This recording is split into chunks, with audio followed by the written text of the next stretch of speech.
Halo, Assalamualaikum warahmatullahi wabarakatuh. Sebelumnya izin memperkenalkan diri. Nama saya Devi Razia Sofa dengan NPM 2215061127. Mata kuliah Analisa dan Perancangan Perangkat Lunak. Di mana video kali ini diperuntukkan untuk tugas akhir dari mata kuliah Analisa dan Perancangan Perangkat Lunak. Video kali ini saya akan menjelaskan hasil project yang saya buat, di mana yang pertama langsung aja saya buka websitenya yaitu One Data Unila.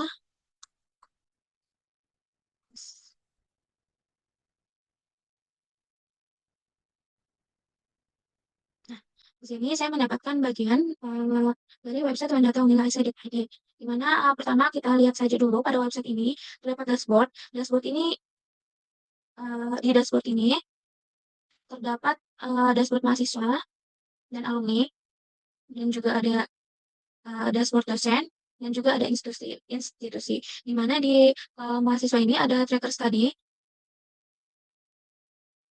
Di tracker study ini berisi data dan gambar dan juga grafik yang nanti bisa kita unduh atau kita simpan dengan gambar. Ada informasi dari kampus Merdeka juga berbentuk statistik atau grafik. Terus di sini ada dashboard dosen. Di dashboard dosen ini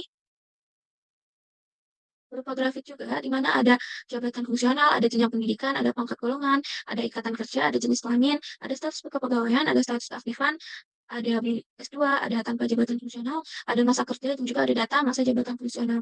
Lanjut, di dashboard yang ketiga, yaitu ada institusi. Di institusi ini ada IKU versi A ini, yaitu sedang proses pembaikan dan penyesuaian formula perhitungan IKU, kemudian ada akreditasi prodi, dan juga ada universitas rank. Lanjut aja, terus di sini di bagian kanan ini ada login.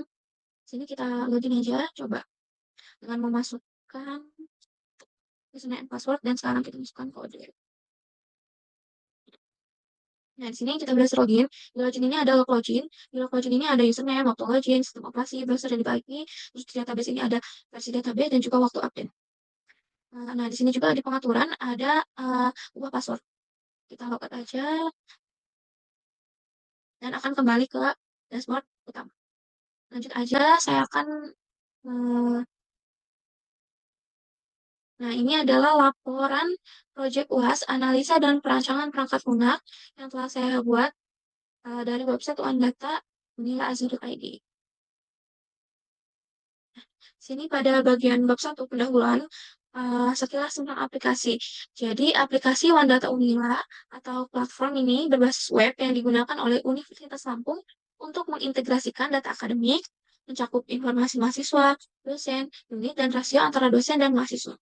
Aplikasi ini dirancang untuk menyediakan data yang struktur, mudah diakses, serta memberikan fitur monitoring aktivitas pengguna melalui log wajib. Nah, di mana seperti yang sudah saya perlihatkan tadi, fitur utama di OneData Unila ini ada dashboard utama, di mana dashboard utama ini ada dashboard mahasiswa, ada dashboard dosen, ada dashboard institusi, yang di mana dashboard tersebut dapat dibuka atau diakses oleh semua user atau pengguna. Kemudian ada fitur log aktivitas pengguna, di mana fitur ini itu dapat dilihat setelah kita login. Jadi ini dapat diakses oleh pengguna yang sudah terverifikasi. Informasi database juga sama, sebenarnya kita harus login untuk melihat informasi database-nya.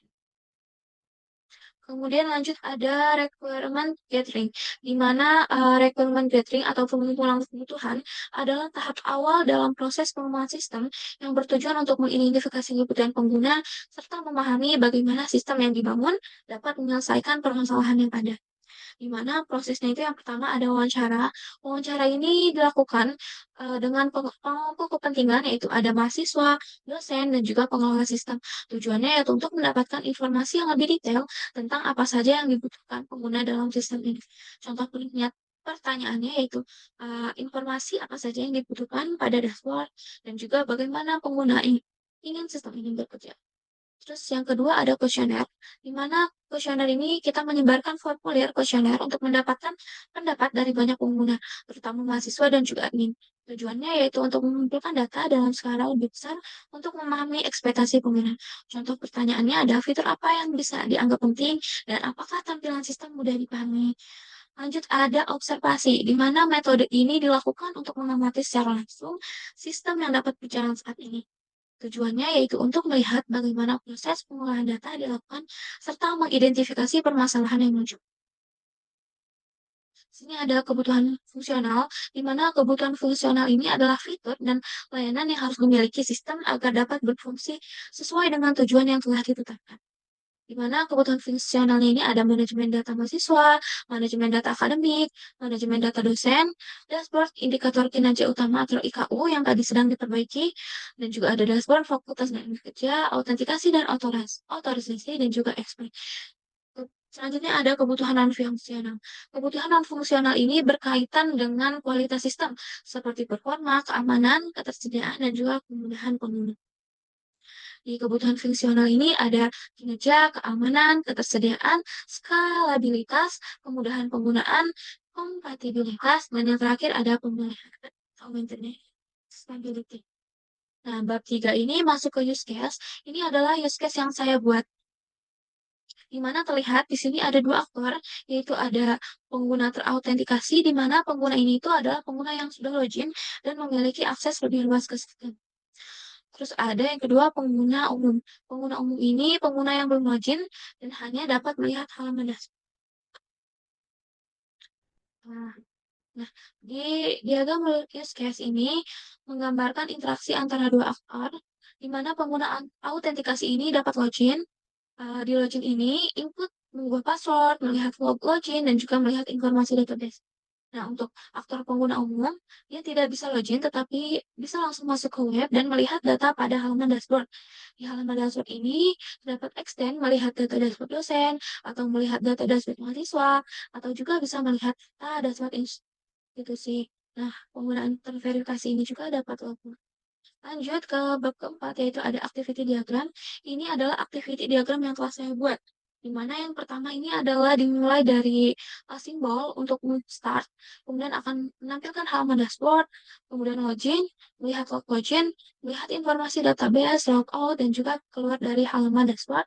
Terus, di sini ada simbol akhir dari state. Nah, untuk pengguna biasa juga akan masuk ke menampilkan halaman dashboard, terus bisa menampilkan melihat data dashboard mahasiswa, bisa melihat data dashboard dosen, dan juga bisa melihat data dashboard institusi. Lanjut yang kelima ada sequence diagram, di mana di sequence diagram ini pengguna dan pengguna terverifikasi dapat membuka web data yang nyala ac.id dan kemudian akan langsung masuk ke halaman dashboard utama. Di halaman ini terdapat beberapa dashboard lagi, yaitu dashboard mahasiswa, dashboard dosen, dan dashboard institusi. Pengguna biasa hanya dapat masuk dan melihat dashboard utama saja. Setelah login, pengguna akan masuk ke halaman dashboard form, di mana isi dari halaman itu adalah log login dan informasi database. Setelah itu, pengguna terverifikasi juga dapat mengganti password, kemudian terdapat logout untuk keluar dan akan kembali menuju halaman dashboard utama. Nah, selanjutnya ada kelas diagram.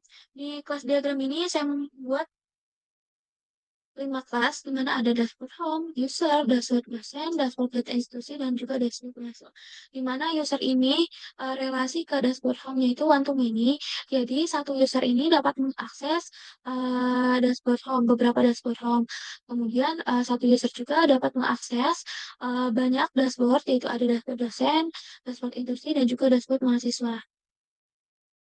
Langsung aja lanjut ke kesimpulan. Berdasarkan hasil proyek ini dapat disimpulkan bahwa sistem data Unila telah berhasil dikembangkan sesuai dengan kebutuhan fungsional dan setelah dianalisis. Proses pengembangan dilakukan melalui tahapan-tahapan yang sistematis, mulai dari requirement gathering, perancangan use case, activity diagram, checklist diagram, hingga implementasi kelas diagram yang menggambarkan struktur secara keseluruhan.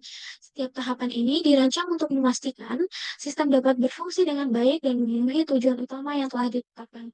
Sistem ini berhasil memberikan solusi integrasi data akademik di Universitas Lampung.